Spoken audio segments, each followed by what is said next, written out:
testing. Okay. Now we can start. We weren't dilly-dallying, but we needed to get the microphone on. My name's Elise Kim. I'm the Executive Director of 911 for Kids, Public Education. We welcome all of you here. I'd like to bring up Charlie Cullen, who's from City of Palo Alto, the tech guru of our 911 industry and on our board of directors. So Charlie, can you please open us up? Thank you, Elise. I don't know if I can live up to that intro, but I'd like to welcome everybody to the 2015 California 911 Heroes Awards ceremony. My name is Charlie Cullen, and I'm on the board of 911 for Kids. I work for the Palo Alto Police Department down in the Bay Area.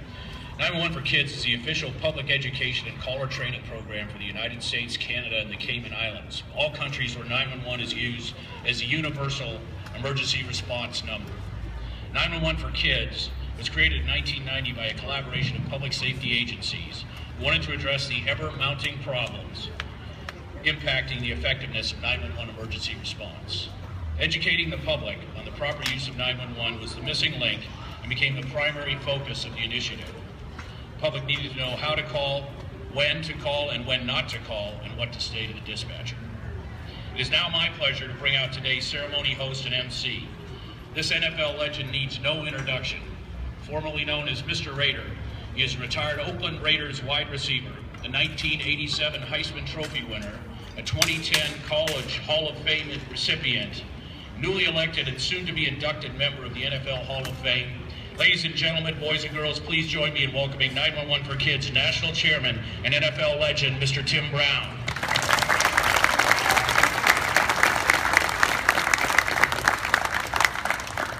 Thank you so much. Thank you, Charlie. Ladies and gentlemen, boys and girls, welcome to the 2015 California State 911 Heroes Award Ceremony presented by my charity, 911 for Kids, Public Education. Today we're here to recognize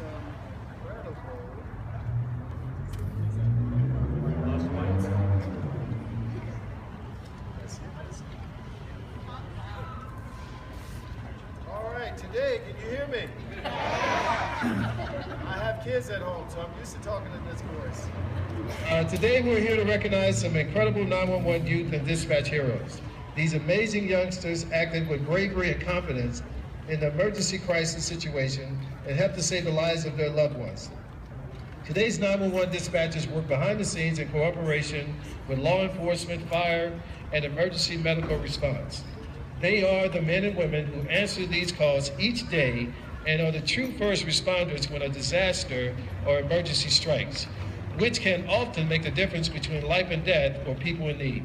They are truly real heroes. It is now my pleasure to present a joint resolution from the California State Senate and Assembly declaring this week as 911 for Kids Education Week and today as 911 Heroes and Dispatchers Day. Charlie, can you? And can I have the rest of the 911 board to please join me?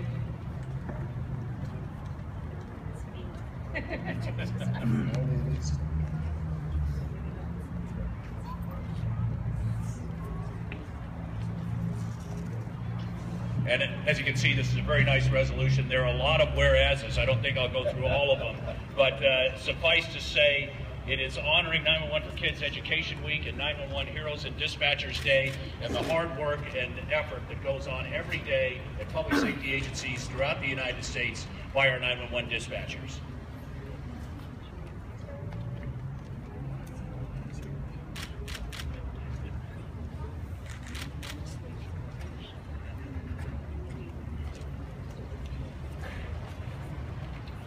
We'd like to give a special thanks to Kathy Brandenburg, who coordinated the legislative resolution for 911 for Kids. So thank you, Kathy.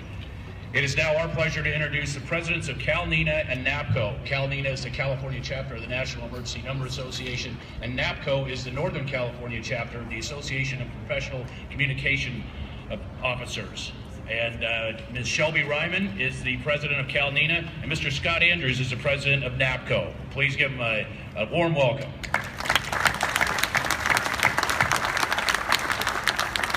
Thank you, Charlie. Some very important public safety ambassadors are here today to help us recognize today's heroes and to remind us all about the importance of safety training, being prepared, and knowing how to respond to an emergency. Promoting safety on and off the roads and highways, from California Highway Patrol, please welcome Chipper the Chipmunk.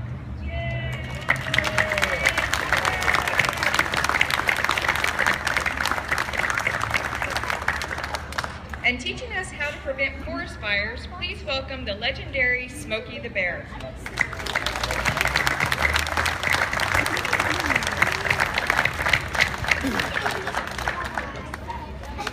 Another major fire safety superstar. Let's have a big round of applause for Sparky the Fire Dog.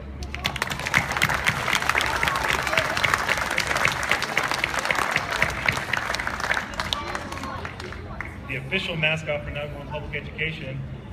Let's say hello to Reddy Fox.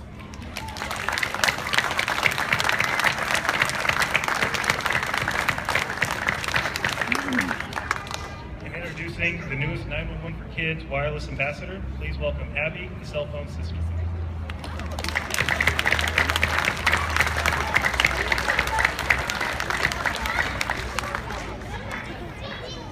All right, it's now my pleasure to introduce from the California Police Chiefs Association Board of Directors, Lodi Police Chief Mark Helms.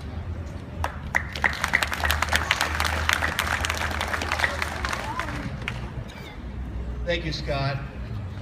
I'm honored to be here representing all of California's police chiefs today, especially our President, Chief David Bejarano of Chula Vista. The bright young faces you see here today are students from Mr. Vega's class at William Lamb Elementary School right here in Sacramento. Earlier today, these students participated in a 911 caller training session presented by Pete Vega. Mr. Vega, will you please show us what your class has learned today?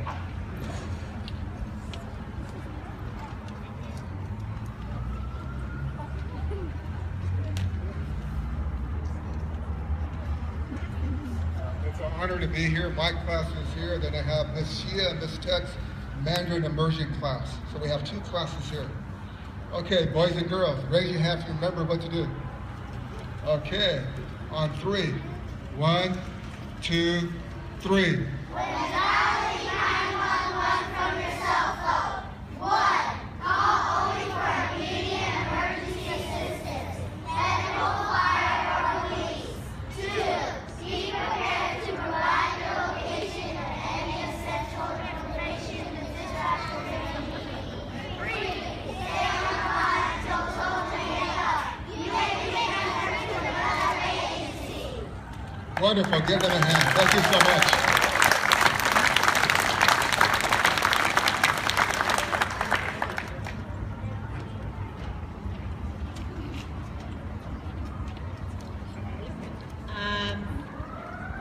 Thank you so much, boys and girls. Now, you practiced during the week. You didn't just learn it this morning, right? Okay, thank you, Mr. Vega. It's my pleasure to introduce to you one of our very, very distinguished leaders for the state of California, the director of OES. Please welcome Mark Girdelucci.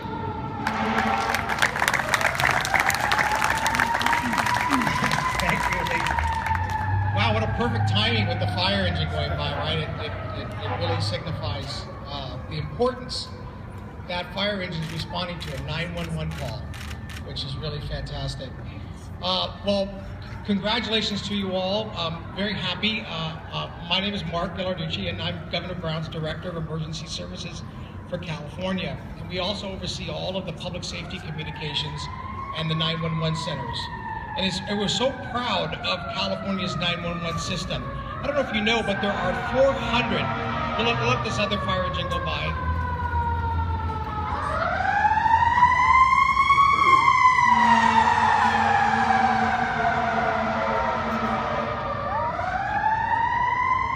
It really adds to my talk, too. I really kind of like that. We are so proud of California's 911 system. For it's truly the largest and most advanced 911 system in the country. I don't know if any of you know that. It's really fantastic. We have over 451 communication centers or 911 centers or what we call public safety answering points. This is where the 911 calls come in. Many of them are at police departments or sheriff's departments, fire agencies. Sometimes you have police, fire, and emergency medical all working together in one center. We call it joint center. But ultimately, their objective is to rapidly assess the emergency and be able to dispatch resources to be able to respond and mitigate whatever situation. We have, unquestionably, the finest 911 dispatchers in the entire country. They have the most training. They deal with the most number of calls. We have a state. It's almost like a country of 38 million people. Very large, very complex, and we get many 911 calls every year. And what's really cool is that in the coming years, we are going to implement what we call the next generation of 911. It'll really enhance the ability for providing text and video and photos through 911 to our dispatchers, which can then get into the hands of the patrol officers on the street or the firefighters responding or the paramedics responding, and it will very much enhance the capability of our 911. And that's why all of these programs are so essential to be able to share and learn. The kids, you guys did a fantastic job, and the programs of 911 for kids are so critical each and every day, and for all of us in the state. So we at the Governor's Office and at the Office of Emergency Services are extremely proud of all of you and all of the work of the 911s for Kids program. So with that, let me just introduce somebody who is really has a large responsibility and make sure that our fire, wildland fire, and our state fire and service comes together and responds immediately when we have emergencies of all sorts. And I'd like to introduce the Deputy Fire Chief for California Department of Forestry and Fire, CAL FIRE, Dave Teeter. Dave.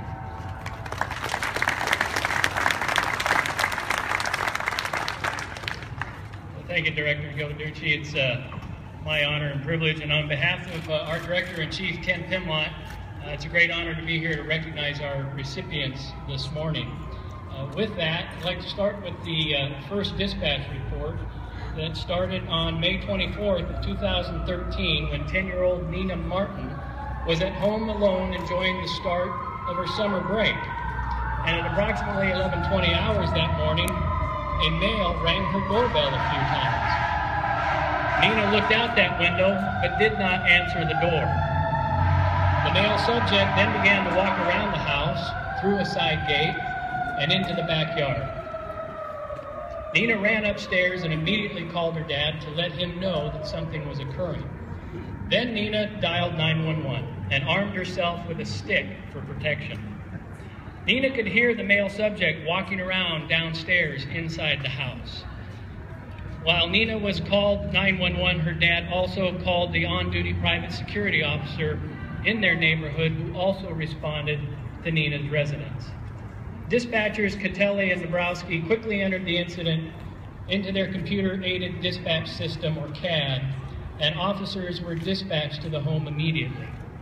While keeping Nina on the line, they were able to provide responding officers with all the critical information, as well as ensure Nina that she was remaining safe. Just after Nina called 911, the male subject fled from the house. As the suspect was fleeing, neighbors saw him jumping fences, and they also called 911, which additionally provided critical information for those same responding officers. As those officers arrived at the area, a CHP aircraft was also circling above the area and were able to provide valuable updates and the direction of the suspect's travels. Officers were able to spot that suspect fleeing and started a foot pursuit through neighborhood yards. The suspect was able to jump into a backyard and break into another residence in an attempt to evade capture. While in that residence, the suspect was confronted by a homeowner, and the suspect attempted to steal the homeowner's vehicle keys in an attempt to escape. The homeowner refused to give up those keys, and the suspect attempted to flee by climbing onto the roof of the house. Officers quickly established